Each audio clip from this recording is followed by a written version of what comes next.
আমার বড় ভাই আমাকে অত্যাচার করে, আমার ছোট ভাই আমাকে অসম্মান করে, আমি এখন করব কি? ইসলাম উত্তর দেয়, হে বড়রা তোমরা ছোটদেরকে স্নেহ করো, হে ছোটরা তোমরা বড়দেরকে সম্মান করো, সম্মান করো। সুবহানাল্লাহ বলে না? এবার প্রত্যেকটা ছোটরা যদি বড়দেরকে নিজের চাইতে বেশি সম্মান করা শুরু করে, প্রত্যেকটা বড়রা যদি নিজে না খেয়ে ছোটদেরকে খাওয়ানো শুরু করে, নিজে না থেকে ছোটদেরকে রাখা শুরু করে, নিজেরা না ঘুরিয়ে ছোটদেরকে দেওয়া শুরু করে, বড়রা যদি স্নেহ দিতে থাকে, ছোটরা যদি সম্মান দিতে থাকে, এই পৃথিবী থেকে অশান্তি দূর হয়ে যাবে। ডান হাত তুলে দেখাই বলেন ঠিক কিনা? বিশ্বাস আছে না নাই? তাহলে ইসলাম এই জায়গায় কথা বলছে কি বলে নাই?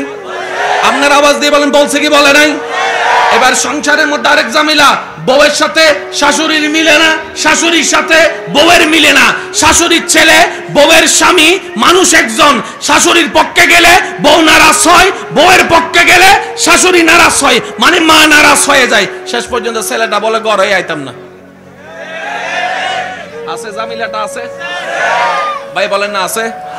এবার পৃথিবীর যে কোনো কারো কাছে যান, ভাই আমার এই ঘরে এই ঝামেলা, আপনি কি থাকুন? ভাই আর ঘরে হতো একই অবস্থা, তুই ভিতরে গীতা কইতাম।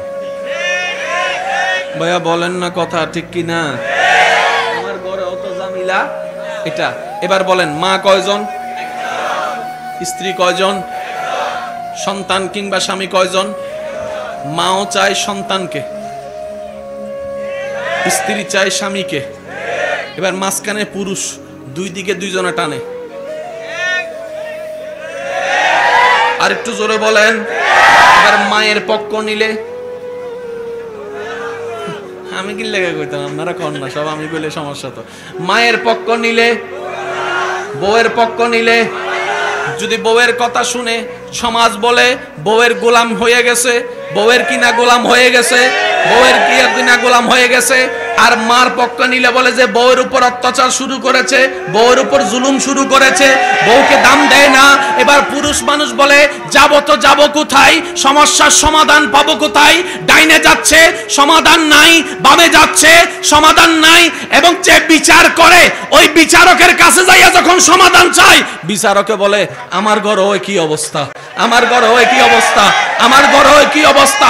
ডাক্তার বলে আমার ঘরে কি অবস্থা, চেয়ারম্যান মহোদয় বলে আমার ঘরে কি অবস্থা, এমপি মহোদয় বলে আমার ঘরে কি অবস্থা, সমাধানটা পাবো কোথায়? এবার সে ভাবতে থাকে কোনো না কোনো জায়গায় সমাধান তো আছে, কোনো না কোনো জায়গায় তো সমাধান আছে, আমি ব্যক্তির কাছে গিয়ে পাবো না, ওই ব্যক্তিকে যিনি বানিয়েছেন সে আল্লাহকে প্রশ্ন করি। এবার আল্লাহ উত্তরটা দিতে পারবে, কারণ যিনি বানিয়েছেন তিনিই জানে মোবাইলের কোন পার্টসটা কেমন হতে পারে, কোন চার্জে কি রকম হতে পারে, কোন ভোল্টেজ চার্জারে কেমন হতে পারে। যিনি বানিয়েছেন তিনিই জানে, যিনি বানিয়েছেন তিনিই জানে, যিনি বানিয়েছেন তিনিই জানে। এবার সে রবকে প্রশ্ন করে আল্লাহ আমি সমাধান কোথায় নিব?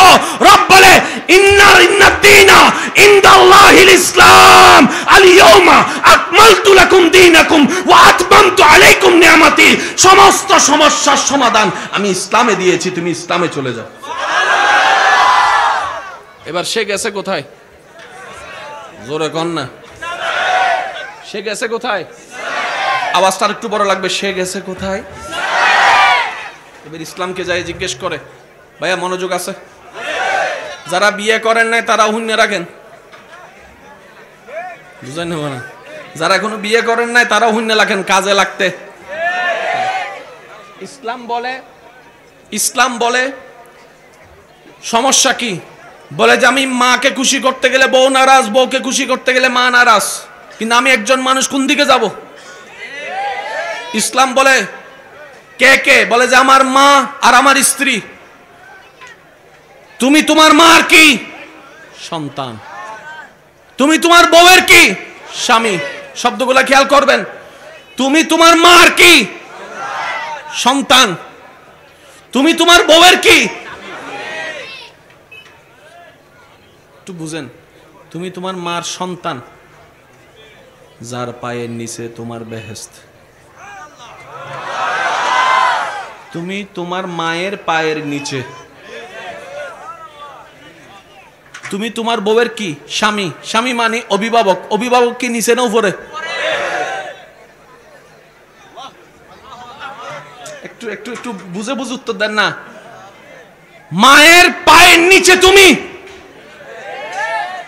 তোমাকে মাথার উপর রেখেছে কারণ তুমি বউয়ের অভিভাবক। তো উপরওয়ালা তো নিচের ওয়ালার মতো হয় না, নিচের ওয়ালা তো উপরওয়ালার মতো হয় না। এবার সে বলে আমি করব কি? বলে যে শুনো, তুমি মাকে মাথায় রাখো, বউকে বুকে রাখো। সুবহানাল্লাহ বলেন না। তুমি মাকে রাখবা, একটু আওয়াজটা বড় লাগবে, তুমি মাকে রাখবা, বউকে রাখবা। এবার যে কোনো সত্যিকার ভালো মেয়েকে জিজ্ঞেস করেন বউদেরকে, তুমি তোমার স্বামীর কোথায় থাকতে চাও, মাথায় না বুকে? প্রত্যেকটা ভালো বউ উত্তর দিবে, আমি আমার স্বামীর বুকে থাকতে চাই, আমি আমার স্বামীর বুকে থাকতে চাই। আরো জোরে বলেন না। সেজন্য যারা বিয়ে করেছেন, আমি আপনাদেরকে একটা আবদার করে বলি, ওদিকে সময় এদিকে সময়, ওদিকে সময় অনেক দিয়েছেন। যারা বিবাহিতরা আছেন, মাঝে মধ্যে একটু স্ত্রীর মাথায় হাত বুলাই দিবেন, সুন্নতে সুন্নত হয়ে যাবে, সোয়াবে সোয়াব হয়ে যাবে, সংসারে শান্তি চলে আসবে। বলেন না সুবহানাল্লাহ। সত্যিকার ভালো মেয়েরা বেশি কিছু চাই না, স্বামী একটু মায়া করে মাথায় হাত বুলাই দিলে সারা দিনের কষ্ট ভুলে যেতে পারে। কথা বলেন ঠিক কিনা? মাঝে মধ্যে বাহির থেকে হীরার আন্টি আনতে হবে না, 2 টাকার একটা চকলেট আইনেন, আইনে শুধু এতটুক বললেন, আমার হালাল টাকা দিয়ে 2 টাকার চকলেট পাইছি রে বউ, চুরির টাকা না, হালাল পরিশ্রমের টাকা দিয়ে একটা চকলেট পাইছি। দেখবেন আপনার সেই স্ত্রী যদি সত্যিকার মনুষ্যত্ব থাকে, হীরার চাইতে মূল্যবান করে খুশি হয়ে যাবে ওই চকলেট পেয়ে। আওয়াজ দিয়ে বলেন বিশ্বাস আছে না নাই? আরো জোরে বলেন বিশ্বাস আছে না নাই? তাহলে মা থাকবে, বউ থাকবে, মায়ের, তুমি মায়ের পায়ের আর স্ত্রীর মাথার। এবার বুঝছো? সে বলে যে হ্যাঁ এবার তো ক্লিয়ার। বেজাল কোথায় লাগছে? মাথাওয়ালার বুকওয়ালারে একভাবে চিন্তা করে। ও বলে না, বলে না, বলেন আরো জোরে জোরে জোরে, আরো জোরে বলেন ঠিক কিনা? এবার দেখেন, আমি কি আপনাদেরকে কষ্ট দিয়ে দিচ্ছি বেশি? এগুলো জানার দরকার। এবার আপনি মানুষ কয়জন? কিন্তু আপনার ভিতরে অনেকগুলো মানুষ আছে। আমি বলছি আপনারা শুধু মিলান।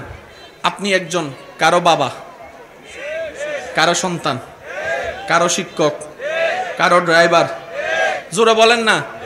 আপনি আবার চেয়ারম্যান, আপনি আবার নেতা, আপনি আবার হুজুর। মানুষ কয়জন? কিন্তু চরিত্র কয়টা? 10টা। চরিত্র কয়টা? এবার আমি বলছি আপনারা শুধু মিলাই দেখেন। সন্তান যখন মা বাবার সামনে যাবে, বড়দের সামনে যাবে, ছোটদের সামনে যাবে, আওয়াজের পার্থক্য হওয়ার দরকার আছে না নাই? যেমন বড়রা যখন ছোটর কাছে যায়, পড়তে না বসে ছোটরা, তখন কি বলে?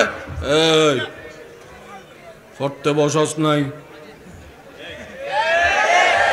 মানুষ কয়জন? যখন ছোট ভাইয়ের কাছে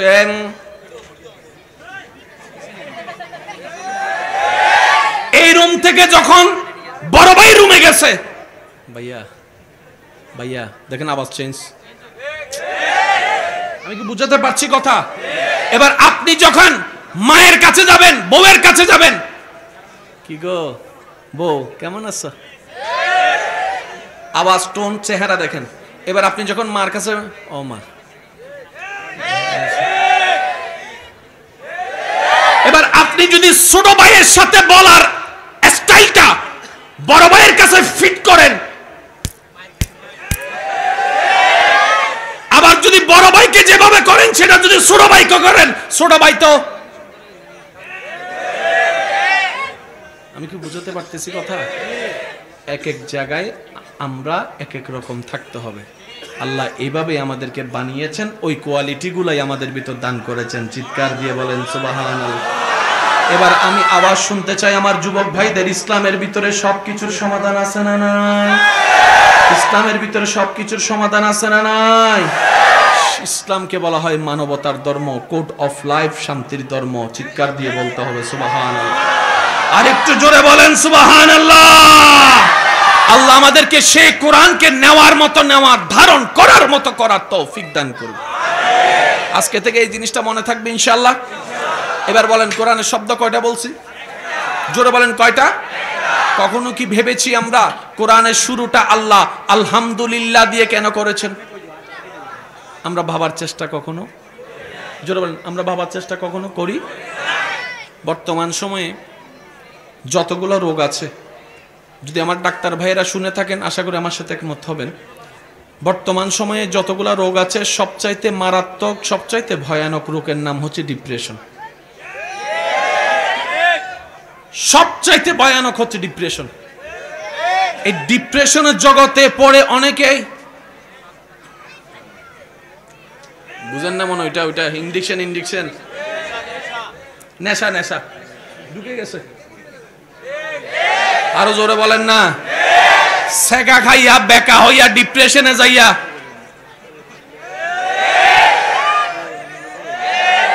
জোরে জোরে জোরে জোরে বলেন ঠিক কিনা? আপনি আমি যে দেশগুলাকে স্বপ্নের দেশ মনে করি, ভাইয়া ভাইয়া প্লিজ, আপনি আমি যে দেশগুলাকে স্বপ্নের দেশ মনে করি, যাওয়ার জন্য বিশ্বাস পাওয়ার জন্য পাগল হয়ে থাকি, আপনি জানেন পৃথিবীতে সবচাইতে বেশি আত্মহত্যা ওই দেশগুলাতে হয়। ওই দেশগুলাতে সবচাইতে বেশি আত্মহত্যা হয়। সে তুলনায় বাঙালি আমরা গরিব হইলেও ভালো আছি। আরো জোরে বলেন ঠিক কিনা? এবার একটা বিজ্ঞ দল গবেষণা করে দেখে এত কিছু থাকার পরও ওই দেশের যুবকরা অল্পতে হতাশ হয়ে যায় কেন? উত্তর খুঁজে পাই সেখানে ধর্মের কোনো চর্চা নাই, ধর্মের কোনো চর্চা নাই, ধর্মের কোনো চর্চা নাই। ধর্ম জিনিসটা কি জানেন? এটা ভিতর থেকে উৎসাহিত করে। যেমন একজন মানুষ যদি খুব কষ্টে থাকে, কেউ যদি বলে যে নবীও কষ্ট করেছেন তুমি ধৈর্য ধরো, তার মনটা দেখবেন যে সাথে সাথে শান্তি হয়ে গেছে। চিৎকার দিয়ে বলেন সুবহানাল্লাহ। নবী যদি ক্ষুধার্ত থাকতে পারে আমি পারবো না কেন? এটা আমাদের জন্য একটা স্পিডের মতো কাজ করে। তো যে কথা বলতে চাচ্ছিলাম শুনুন, পৃথিবীর বুকে ডিপ্রেশনের কোনো ওষুধ নাই, কোনো ওষুধ বেশি থেকে বেশি আপনি ঘুমের ওষুধ খাইতে পারবেন, ঘুমের ওষুধ খাইয়া একটু ঘুমাইতে পারবেন, আবার ঘুম থেকে উঠটা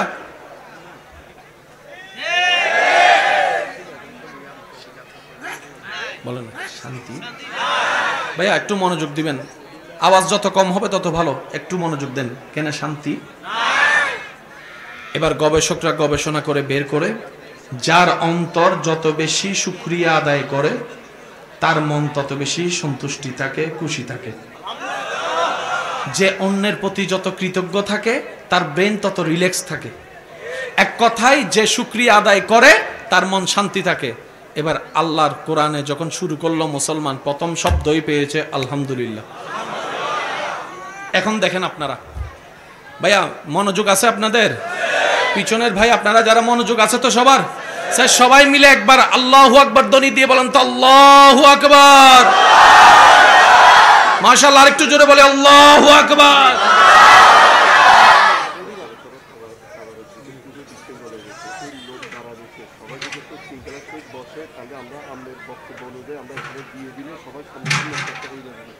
আচ্ছা, কমিটির ভাইদের একটা অনুরোধ আপনাদের কাছে, ভালোবাসার সাথে অনুরোধ, ওনারা আল্লাহ যা তৌফিক দিয়েছেন, ওনারা কিছু আপনাদের মেহমানদারির জন্য চেষ্টা করেছেন।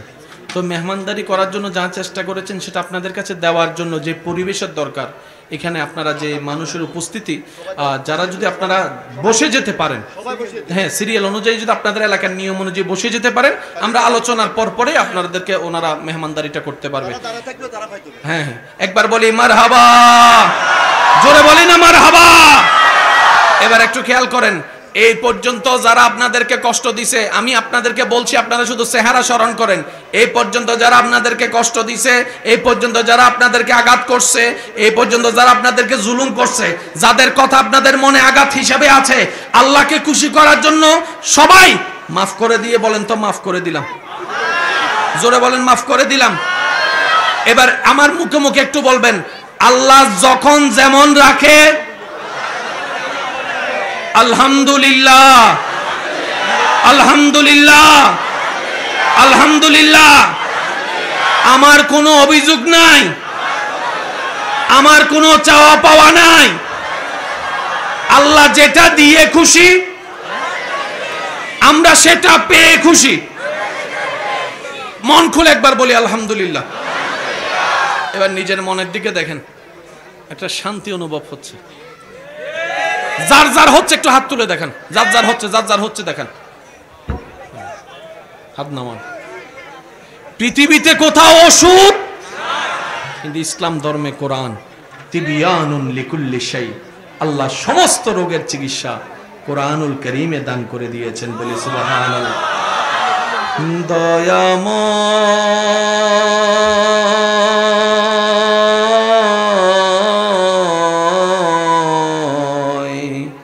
মাফি মাঙ্গি তোমার দরবারে, আমরা মাফি মাঙ্গি তোমার দরবারে। উচ্চ আওয়াজ একবার বলি আমিন। যে কয়েকজন আমাকে ভালোবাসেন, আমি আবদার করে একটা কথা বলতে চাই। বাবা বাবা বাবা প্লিজ, এই যে এই যে এই যে সত্যি করে একটা কথা বলেন, সবার সাথে অভিনয় করলে কি নিজের সাথে অভিনয় করা যায়? সবার সামনে আপনি সুখে থাকার অভিনয় করলো, নিজে সুখী না থাকলে কি অভিনয় করা যায়? এবার মন থেকে কে কে সুখী থাকতে চান? দেন দেন, হাত তুলেন হাত তুলেন। মন থেকে, মন থেকে চান তো সবাই? চান তো সবাই? এবার হাতটা নামান। সুখ কোথায় চাচ্ছেন, কানে না মনে? জোরে বলতে হবে, কোথায়? শান্তি কোথায় চাচ্ছেন, কানে না মনে? এবার মনকে জিজ্ঞেস করেন, তুই কি চাস? অমন তোরে কি দিলে তুই খুশি হবি ক? এবার মনের উত্তরটা আল্লাহ কোরআনে দিচ্ছেন, আলা বিজিক্রিল্লাহে তাতমাইন্নুল কুলুব। আমি অন্তর, পৃথিবীর কোন গান দিয়ে শান্তি হব না, কোন মিউজিক দিয়ে শান্তি হব না। আমাকে যে রব বানিয়েছেন ওই রবের নাম শুনালে, জিকির করলে আমি অশান্ত মন শান্তি হয়ে যাব। চিৎকার দিয়ে বলেন সুবহান আল্লাহু আকবার। 2020 সালে গান ছিল, গান আমি কেন কব, যুবকরা একটু আওয়াজ দিয়ে বলতে পারেন না ছিল না? 2020 সালে ভাইরাল গান ছিল না? ওই যে কি একটা ছিল, বাদাম ছিল, ফেসবুকে ছিল, যুবকরা আওয়াজ দেন, ইউটিউবে ছিল। এখন এখন কেন? কত ভাইরাল ফেমাস গান এক সময় ছিল, এখন নাই। একটু ঠান্ডা মাথায় খেয়াল করলে দেখবেন, আমি যুবক ভাইদেরকে অনুরোধ করে বলছি, বর্তমান সময়ে নেগেটিভ যা ভাইরাল হয়, একদিন দুই দিন, এক সপ্তাহ, এক মাস, 2 মাস, তারপর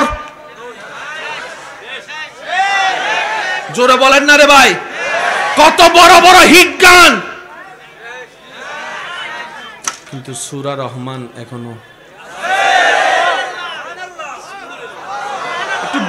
একটু বুঝবেন, মানুষ শুনে কখন? মন চায় যখন। মানুষ শুনে কখন? কানে ভালো লাগে যখন। 5 বছর আগের ওই গানগুলো এখন আর ফেসবুক ইউটিউবে নাই, কারণ এখানে আর শুনতে ইচ্ছে করে না। আরে শুনছি তো, পুরাতন হয়ে গেছে। মুভিটা দেখছি তো, পুরাতন হয়ে গেছে। নাটকটা দেখছি তো, পুরাতন হয়ে গেছে। কিন্তু মুসলমান 1000 বার কোরআন খুলে কোনোবারে পুরাতন মনে হয় না, কোনোবারে পুরাতন মনে হয় না, কোনোবারে পুরাতন মনে হয় না। 1000 বার সূরা ইয়াসিন শুনে কখনো বিরক্তিবোধ আসে না। চিৎকার দিয়ে বলেন সুবহান। পার্থক্য কোথায় ভাইয়া? এই যে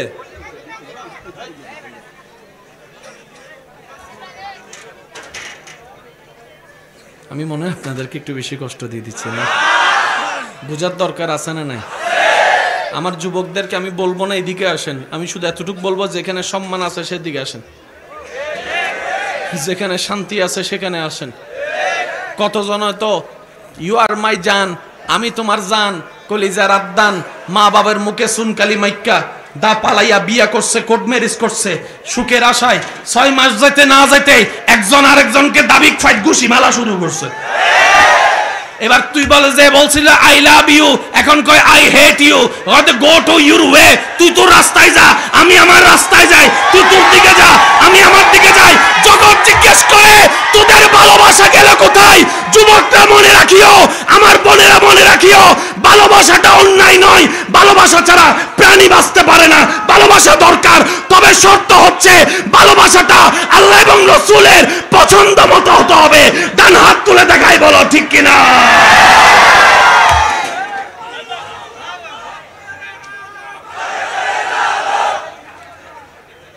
কষ্ট হয়েছে আপনাদের? বলেন না, কষ্ট হয়েছে? ভালোবাসা অন্যায়? বলেন না, ভালোবাসা অন্যায়, কিন্তু পদ্ধতিটা আল্লাহ এবং রসুলের পছন্দ হতে হবে।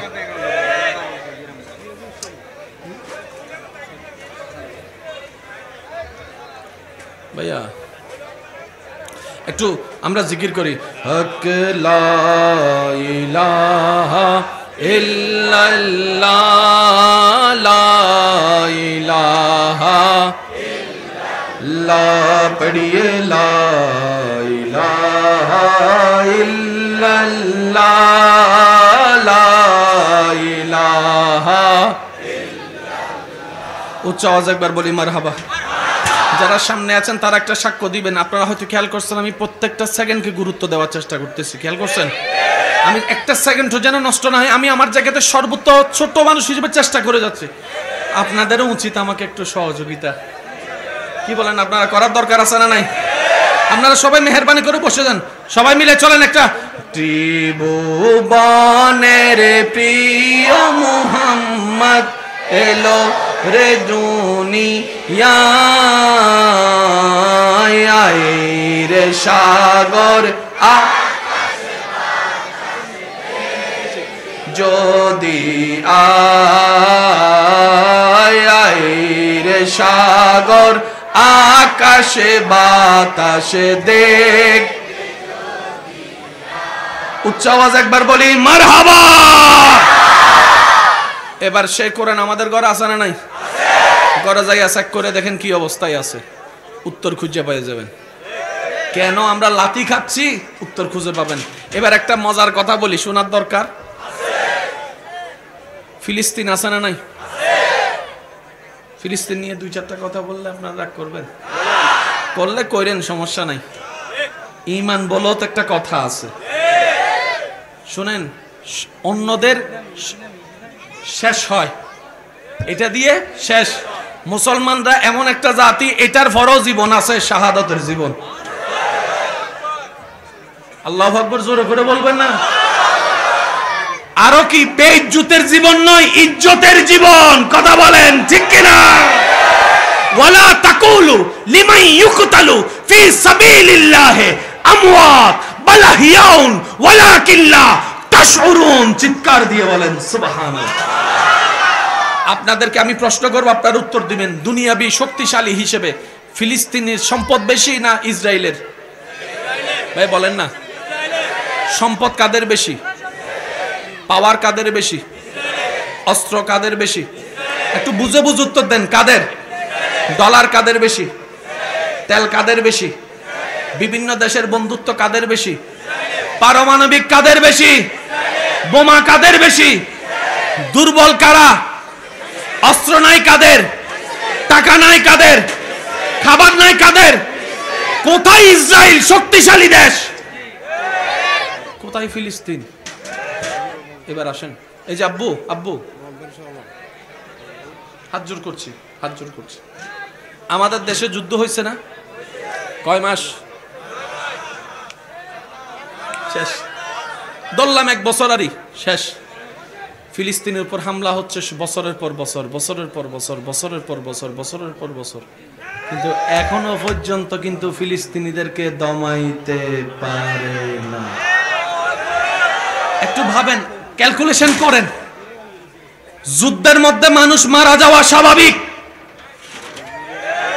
জোরে বলেন না রে ভাই?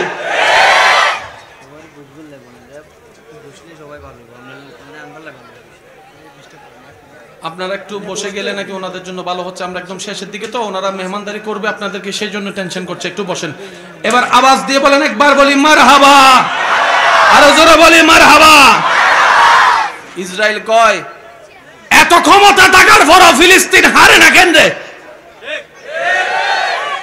যুদ্ধতে মানুষ মারা যাওয়া স্বাভাবিক। যত দেশে যুদ্ধ হয়েছে ছোট মারা গেছে না মানুষ, বড়। কিন্তু ফিলিস্তিন একটা রাষ্ট্র যেখানে ছবি আসলেই দেখবেন, একটু বুঝেন না, একটু বুঝে বুঝে উত্তর দেন। ফিলিস্তিন এমন একটা রাষ্ট্র যেখানে যত ছবি আপনার চোখের সামনে আসছে বেশিরভাগ বাচ্চার ছবি। এবার তাদেরকে জিজ্ঞেস করেন, যুদ্ধ করবি বেটা বাফের লগে, ফুলা মারছস কোন দুঃখে? ভাবেন, high high high high high, আমরা যুবকরা ভাবা এগুলো ভাবার চেষ্টা করি না। কিন্তু মানুষ মারা যাবে প্রাপ্তবয়স্ক, হাতে অস্ত্র থাকবে দুইজনের। এখন থেকে সব ছোট ছোট বাচ্চারা মারা যাচ্ছে ফিলিস্তিনের। অঙ্ক তো বুঝে, বলেন না, অঙ্ক তো বুঝে আসে না। এক, দ্বিতীয় নাম্বার, আমরা সবাই এখানে কিসে বসে আছি এখন মাহফিলে, ওখান থেকে কেউ যদি একটা বোম মারিয়া দেয়, এটা কি যুদ্ধ নাকি হত্যা?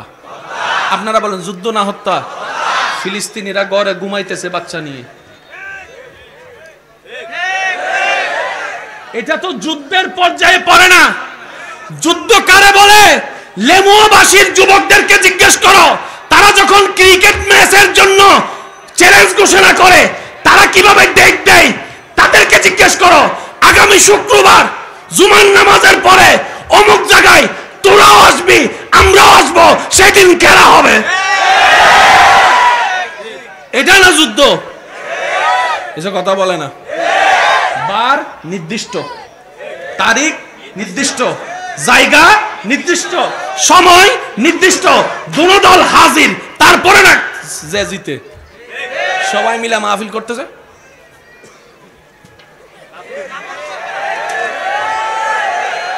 এটা কি যুদ্ধ না হত্যা?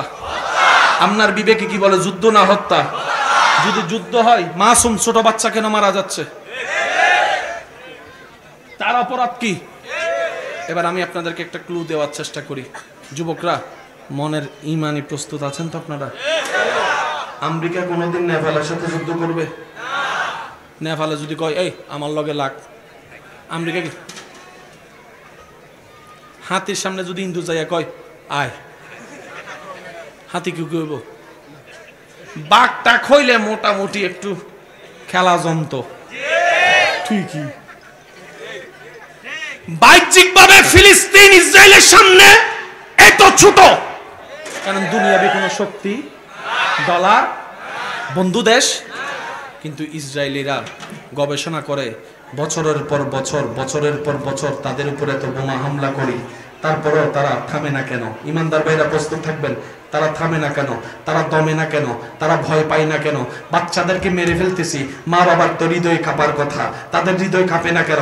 বরং দেখছি বাচ্চাদের ক্লাস হাতে নিয়ে মা বলছে, আল্লাহ তোমার দরবারে শুকরিয়া, আমার সন্তান শাহাদাত হয়েছে, আমার সন্তান শাহাদাত হয়েছে, আমার সন্তান শাহাদাত হয়েছে। বাবারা সন্তানের গালে গালে চুমা দিয়ে বলে, আমি শহীদের বাবা হয়েছি, আমি শহীদের বাবা হয়েছি, আমি শহীদের বাবা হয়েছি। ইসরায়েলিদের মাথা ঘুরাই গেল, এটা কোন জাতি, এটা কোন জাতি? তাদের ভয় লাগে না কেন? তখন উত্তর আসে, ইসরায়েলিরা দেহের শক্তি দিয়ে কাজ করে না, ফিলিস্তিনিরা দেহের শক্তি দিয়ে কাজ করে না, ফিলিস্তিনিরা দেহের শক্তি দিয়ে কাজ করে না, তারা ঈমানের শক্তি দিয়ে কাজ করে। আল্লাহু আকবার, উচ্চ আওয়াজ একবার বলি মারহাবা, আরো জোরে বলি মারহাবা। এবার দ্বিতীয় নম্বর কথা শুনেন। কষ্ট হচ্ছে আপনাদের? ও আমার যুবক ভাইরা, কষ্ট হচ্ছে? দ্বিতীয় নম্বর কথা শুনেন। তারা বাচ্চা মারতেছে কেন? ভবিষ্যৎ অন্ধকার করার চেষ্টা করছে। Planning clear? বলে না প্ল্যানিং ক্লিয়ার? আরে দুশমনের বাচ্চা মারতেও তো মনে কষ্ট লাগার কথা। তাদের অন্তরে কোনো মায়া নাই।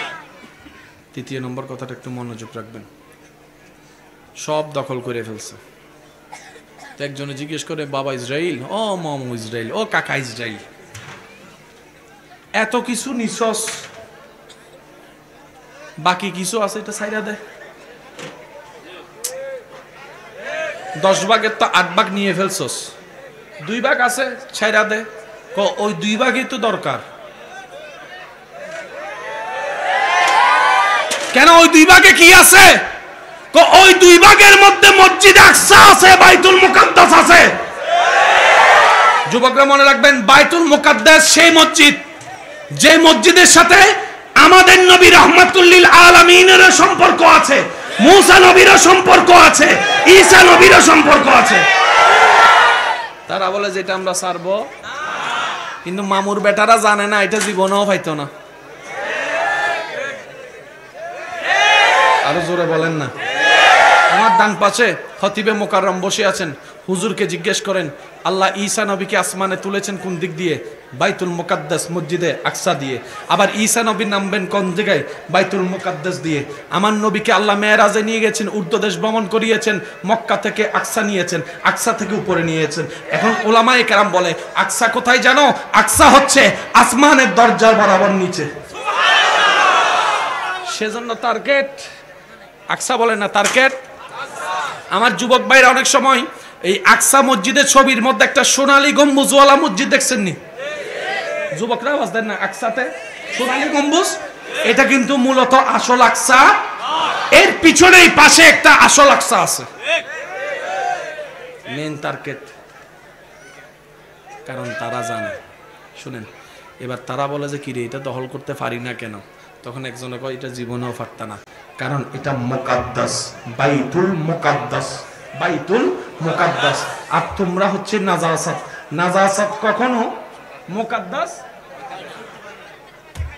সুবহানাল্লাহ বলেন না, অপবিত্র কখনো পবিত্র নয়, পবিত্র কখনো অপবিত্র নয়। তবে ভায়াতে বাঁচি মরি জানি না, একটা দিন এই জগৎ দেখবে ডানে কালিমার ধ্বনি, বামে উঠবে কালিমার ধ্বনি, সামনে উঠবে কালিমার ধ্বনি, পিছনে উঠবে কালিমার ধ্বনি, চতুর্দিকে কালিমার জয় জোগান হবে। ডান হাত তুলে দেখাই বলেন ঠিক কিনা? আসবে সময়, একদিন আসবে, কিন্তু যখন কালিমার ধ্বনি উঠবে অত্যাচার বন্ধ হয়ে যাবে। যখন কালিমার ধ্বনি উঠবে জুলুম বন্ধ হয়ে যাবে। যখন কালিমার ধ্বনি উঠবে বেয়াদবি বন্ধ হয়ে যাবে। যখন কালিমার ধ্বনি উঠবে বৃদ্ধাশ্রম সবগুলা বন্ধ হয়ে যাবে। যখন কালিমার ধ্বনি উঠবে নারীদের উপর যৌতুকের নামে অত্যাচার বন্ধ হয়ে যাবে। যখন কালিমার ধ্বনি উঠবে একজনের জায়গা আরেকজন অন্যায়ভাবে দখল করা বন্ধ হয়ে যাবে। চতুর্দিকে গালি বন্ধ হয়ে যাবে। হাসি আর ভালোবাসার শান্তির জীবন থাকবে। বলি সুবহানাল্লাহ। কালিমার মেন লক্ষ্যই হচ্ছে এটা, অন্যকে বাঁচাও, নিজে বাঁচো। শুনেন, আমি আপনাদেরকে একটা কথা বলি, জান্নাত দিবেন কে? আল্লাহ। একটা আওয়াজ দিয়ে বলেন জান্নাত দিবেন কে? এই আল্লাহকে খুশি করতে গেলে ইসলাম ফলো করার দরকার আছে না নাই? ইসলামের মধ্যে সব বিধান আছে না নাই? শেষ ভালো যার সব ভালো, তার আওয়াজটা একটু বড় করে দিবেন তো। জান্নাত যারা চাচ্ছি আমরা, জান্নাত দিবেন কে? আল্লাহ। কাকে জান্নাত দিবেন? এক কথাই উত্তর, আল্লাহ যার উপর খুশি হবে, যে আল্লাহকে খুশি করতে পারবে সেই জান্নাত পাবে। আল্লাহ যার উপর খুশি, যে আল্লাহকে খুশি করতে পারবে সেই জান্নাত। এবার বলেন নামাজ কেন পড়ি? উত্তর একটাই, আল্লাহকে খুশি করার জন্য। রোজা কেন রাখি? আল্লাহকে খুশি করার জন্য। ক্ষুধার্ত কেন থাকি? আল্লাহকে খুশি করার জন্য। তৃষ্ণার্ত অবস্থায় দুপুরে রমজানে পানি পান করি না কেন? আল্লাহকে খুশি করার জন্য। হজের মধ্যে লাথি খাই, গুতা খাই, তারপরে ধৈর্য ধরি কেন? আল্লাহকে খুশি করার জন্য। নিজে কামাই যাকাত দিচ্ছি কেন? আল্লাহকে খুশি করার জন্য। লাভটা কি? রব খুশি হলেই সওয়াব হয়, সওয়াব হলেই জান্নাত হয়। ক্লিয়ার? বলেন না ক্লিয়ার? এবার বলেন জান্নাতে যেতে গেলে নামাজের দরকার আছে না নাই? একজন মানুষ 5 ওয়াক্ত নামাজ পড়ে, তাহাজ্জুদ পড়ে, কিন্তু মা বাবার সাথে বেয়াদবি করে, জান্নাত? আপনারাই বলেন জান্নাত পাবে না কেন? সে তো নামাজ পড়ে, জান্নাত পাবে না কেন? তখন আপনি বলবেন আমার রব কারো উপর কষ্ট দিলে আমার রব খুশি হয় না, আমার রব খুশি হয় না। সুবহানাল্লাহ বলেন না। তা আমার রব কেমনে খুশি হয়? যারা ক্ষুধার্ত তাদেরকে খাওয়াও, যারা তৃষ্ণার্ত তাদেরকে পানি পান করাও, যারা রাস্তা চিনে না তাদেরকে রাস্তা দেখাও, যারা পথ চিনে না তাদেরকে পথ দেখাও, যাদের ঘরে ছাদ নাই ছাদের ব্যবস্থা করে দাও, মানুষের সাথে সুন্দর ব্যবহার করো, আল্লাহর সৃষ্টিকে সুন্দর ব্যবহার করো, আল্লাহ খুশি হয়ে যাবে তোমার উপরে। চিৎকার দিয়ে বলেন সুবহানাল্লাহ। আর একটু জোরে বলেন না সুবহানাল্লাহ। কাউকে কষ্ট দিয়ে কখনো কেউ ভালো থাকতে, আমি আপনাদের থেকে বিদায় নিচ্ছি। কিছু কথাটা মনে রাখবেন ভাই, কেউ কারো মনে আঘাত দিলে সে কখনো ভিতর থেকে শান্তি থাকতে পারে না। এই কথাটা মনে রাখবেন। অনেক সময় আপনার মনে হতে পারে যে আপনাকে কষ্ট দিয়েছে, দুঃখ দিয়েছে, সে এত ভালো আছে কেন? সত্যি কথা বলতে তার চেহারা দেখেন, একটু ভিতরটা দেখেন, তার রাতটা দেখেন, তার গুণটা দেখেন, দেখবেন যে সে ভিতর থেকে শান্তিতে নাই, শান্তিতে নাই। মনে রাখবেন যে আল্লাহর সৃষ্টিকে অশান্তিতে রাখে আল্লাহ কখনো তাকে শান্তি দেয় না। আপনি আমি যদি একটা কনসেপ্টে চলে আসতে পারি, প্রত্যেকটা স্বামী স্ত্রী যদি একটা কনসেপ্টে চলে আসতে পারে, সেটা কি, এটা আমার স্ত্রী নয়, এটা আমার আল্লাহর দেওয়া নিয়ামত, এটা আমার স্বামী নয়, এটা আমার আল্লাহর দেওয়া নিয়ামত। সবাই যদি সবাইকে আল্লাহর দিকে তাকিয়ে, নবীর দিকে তাকিয়ে সম্পর্ক করে, এই পৃথিবীতে শান্তি আর শান্তি হয়ে যাবে, রাগ কমে যাবে। বলি সুবহানাল্লাহ। অনেকে বলেন না, তোর মতো বউ পাই আমার জীবন শেষ। শুনছেন নাকি শুনেন না, বলেন না একটু। তোর মতো বউ ভাইয়া, আরেকজনা কয়, বউয়ে কয়, তোমার মতো জামাই ভাইয়া আমার জীবন। তো জীবন শুরু কেমনে করবা? তাহলে আরেক জায়গায় বিয়ে লও। আচ্ছা করছে, এই জামাই অন্য জায়গায় বিয়ে করছে, এই বউ অন্য জায়গায় বিয়ে করছে, সে কেন 3 মাস পরে কয় তোর জন্য আমার জীবন? আচ্ছা কেন তালাক নিছে, আবার আরেক জায়গায় বিয়ে করছে, 30টা বিয়ে করছে 30 জায়গায়। শেষ পর্যন্ত জামাই বউ চিন্তা করে, কি রে 30টার মধ্যে একটা অত বালা হওয়ার কথা ছিল। পরে যায় বুঝে জামিলাটা আসলে বউয়ের জামিলা, বউয়ের জামাইয়ের ভিতর না, জামাইয়ের জামিলা বউয়ের ভিতর না, জামিলাটা ছিল। একজনা বলে আমার সারা শরীর ব্যথা। তো ব্যথা কই পাইছস? এখানে এখানে এখানে এখানে এখানে সব জায়গায়। কই এখানে তো ব্যথা নাই। শেষ পর্যন্ত দেখে তার আঙ্গুলের মাথায় ব্যথা। তার আঙ্গুলের, এবার আঙ্গুলটা যেখানে রাখে তার মনে হয় ব্যথা ওই জায়গায়, কিন্তু ব্যথাটা ছিল কোথায়? সেজন্য আমি অনুরোধ করব, দুনিয়াতে আসছি একবার, আসার আর সুযোগ নাই। এই জীবনটাকে আর হেয়ালি করেন না, যা হওয়ার হয়েছে বাদ দেন। সমস্ত ভুলের জন্য আল্লাহর কাছে তওবা করেন এবং আল্লাহর কাছে সাহায্য চান। আল্লাহ, বাকি জীবন যতটুকু আছে এটা যেন তোমাকে এবং তোমার নবীকে খুশি করে কবরে যেতে পারি, সে তৌফিক দান করো। আল্লাহ আমাদেরকে এমন একটা জীবন দান করো যে জীবনের উপর, নিজের জীবনের উপর নিজে থুতু মারতে ইচ্ছা হবে না, এরকম একটা শান্তির জীবনে যেতে পারে। জোহরও চাইবো না, রাখাত একটু বেশি আছে, এসাও চাইবো না, ওই ঠিকানা রাখাত বেশি আছে, আমি আসরের ওয়াক্তটা চাচ্ছি, শুধু 1 ওয়াক্ত, 5 ওয়াক্তর দরকার নাই, 1 ওয়াক্ত আসর ওয়াক্ত। কারণ আমার মন বলে, ইমান বলে, যে শনিবারে আসরের প্রেমে পড়ে যাবে, আল্লাহ চাহে তো সে আরেক সপ্তাহের শনিবারে মাগরিবও পড়া শুরু করে দিবে।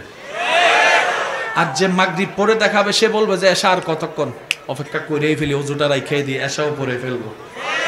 আসর থেকে শুরু হলো, মাগরিব হয়ে এশাই গেল, একদিন করতে করতে সে বলবে যে আমি যেহেতু শনি থেকে বৃহস্পতি বেনামাজি আজকে যখন 3 ওয়াক্ত শুরু করছি, ফজর আর এমন কঠিন কি, ফজর আর এমন কঠিন কি? আল্লাহ দয়ায় এমনও হতে পারে ওই 1 ওয়াক্ত থেকে শুরু হওয়া 5 ওয়াক্ত পড়ে পড়ে আল্লাহ দয়া করলে একদিন সে তাহাজ্জুদের নামাজও দাঁড়ায় যেতে পারে। বিশ্বাস আছে না নাই? সেজন্য আমি চাচ্ছি কয় ওয়াক্ত। আবার দেখেন এটাকে সুন্দর করে কাইটটা টাইটটা শুধু অতটুক দিয়েন, 1 ওয়াক্ত পড়লে হবে, 5 ওয়াক্ত দরকার নাই, শুধু এতটুক রাইখা টিকটক বানায় ফেলেন। আগেও নাই। আমার অনেক ভাই বোনেরা এগুলা দেখে ভুল বুঝে, আমার সেটা অবাক লাগে যে বুড়া মানছে ভুল বুঝলে আমি মনে বুঝ দিতাম, উনি টিকটকও বুঝে না, ইউটিউবও বুঝে না, কাটিংও বুঝে না, এডিটও বুঝে না। যুবক ভাই বোনেরা যদি বর্তমান এডিটের এগুলা না বুঝি কেমনে হবে?